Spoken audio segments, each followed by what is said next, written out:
Entah bagaimana, ada ide di kepala Bosman sejak pandemi di tahun 2020. Dikuatkan lagi dengan informasi Rusia menyerang Ukraina di awal tahun 2022. Lalu banyaknya penembakan dan masalah dalam negeri di Amerika yang makin brutal di tahun 2022 ini juga. Ditambah ketegangan di Selat Taiwan di pertengahan tahun 2022. Semua ini menjadi tanda kode keras bahwa Indonesia harusnya sudah melakukan pengkajian ulang tentang rencana besar bernegara Indonesia untuk 25 tahun ke depan. Dunia saat ini adalah dunia VUCA yang bisa menjadi peluang, bahkan mungkin satu-satunya peluang yang kalau Indonesia tidak ambil, maka selamanya Indonesia akan menjadi middle income country yang dijebak di sini terus seterusnya. Middle income trap country adalah strategi negara asing untuk tidak membuat sebuah negara yang kaya sumber daya alamnya menjadi tidak bisa tumbuh. Tidak miskin, pastinya tidak kaya untuk jangka panjang. Negara Amerika Latin sudah merasakan sejak tahun 2000-an hingga saat ini. Ya begitu-begitu saja pendapatan negaranya. Tidak tumbuh kencang lagi, tapi turun naik. Argentina GDP per kapitanya itu $5.200 di tahun 2005. Di tahun 2020, $8.200. Naik 59% dalam 15 tahun alias 3,9%-an per tahun. Brazil 2005. $4.850 per kapita di tahun 2020 menjadi $6.700 per kapita, naik 39% alias hanya 2,5% per tahun. Intinya, dari negara berkembang untuk menjadi negara tengah bisa tumbuh cepat, namun begitu di $400 per kapita untuk naik ke $12.700 per kapita, di mana di GDP per kapita itulah sebuah negara dikatakan negara maju adalah di level 12.700. Sulit sekali tercapainya. Ketika di negara berkembang atau masih level bawah akan dibantu dengan cepat untuk mencapai menjadi negara menengah. Menjadi maju tidak mungkin diberikan peluangnya. Lamanya bukan main dan sulit. Ditahan-tahan.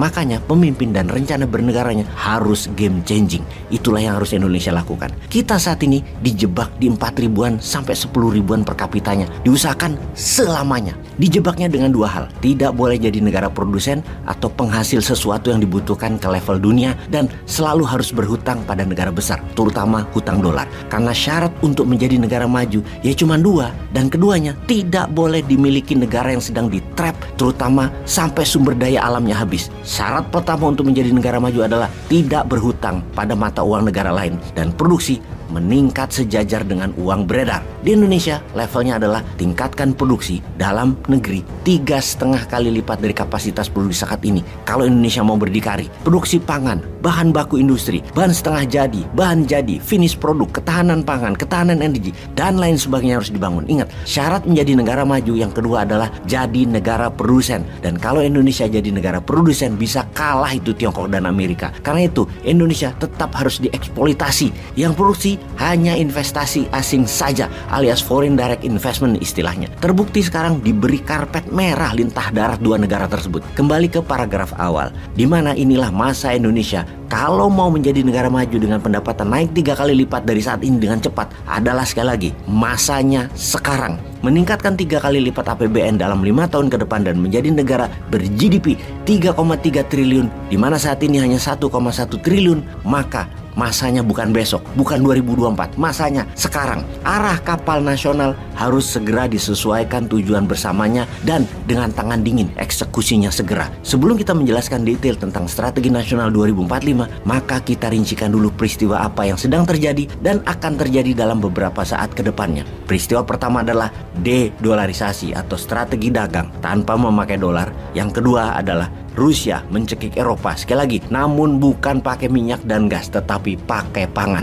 Kedua langkah ini adalah program melawan hegemoni Amerika dan Barat yang terbukti tidak membuat kaya dunia, tapi malah feed the ego pihak Barat, hanya memuasi nafsu pihak Barat, bukan makin membuat mereka sadar akan masalah kemanusiaan, namun malah mengeksploitasi manusia dan negara lain. Makanya Rusia adalah musuh hegemoni Barat. Kunci utamanya adalah melawan dengan menyetop pemuas ego pihak Barat. Kita perdalam topik pertama. Kita semua tahu sejak tahun 1971 dolar dipakai untuk transaksi minyak Saudi, dan sejak saat itu multiplikasinya melebar karena semua negara butuh minyak, maka mereka butuh dolar. Hingga mencapai puncaknya dipakai sekitar 90% transaksi di dunia ini di tahun 2010-2015. Saat ini di mana sejak tahun 2022 pemakaian dolar drastis turun hingga 70%-nya saja saja dalam transaksi antar negara. Sebuah penurunan yang sangat drastis terjadi dalam 7 tahun terakhir, terutama 8 bulan terakhir. Penyebab utamanya sejak tahun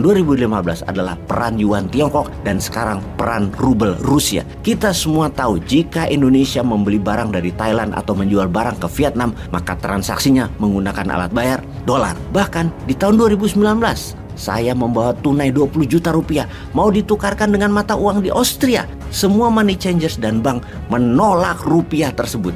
Mereka bertanya, ada dolar Amerika atau dolar Singapura? Gila, rupiah nggak dianggap, bahkan nggak dikenal. Jadi dolar adalah transaksi mata uang utama, karena ujung-ujung dari dolar yang Indonesia punya dan harus punya adalah untuk membayar hutang dolar dan untuk membeli BBM. Ini sekali lagi karena sistem keuangan Indonesia masih pakai utang asing terutama dolar dan tidak independen energi, tidak independen pangan, tidak independen pupuk, tidak independen kesehatan, dan banyak lagi Indonesia yang tidak independen. Kita harusnya mulai mencontoh Rusia dan yuan di mana keduanya dulu bertransaksi pakai dolar, namun sekarang dedolarisasi, memakai mata uang negaranya masing-masing. Transaksi Gazprom yang dibeli oleh Tiongkok pakai rubel dan yuan dibagi 50-50 split. Kontrak gas Tiongkok dan Rusia sejumlah 15 juta kubik meter di tahun 2019 yang akan dideliver tahun ini semua sudah dedolarisasi.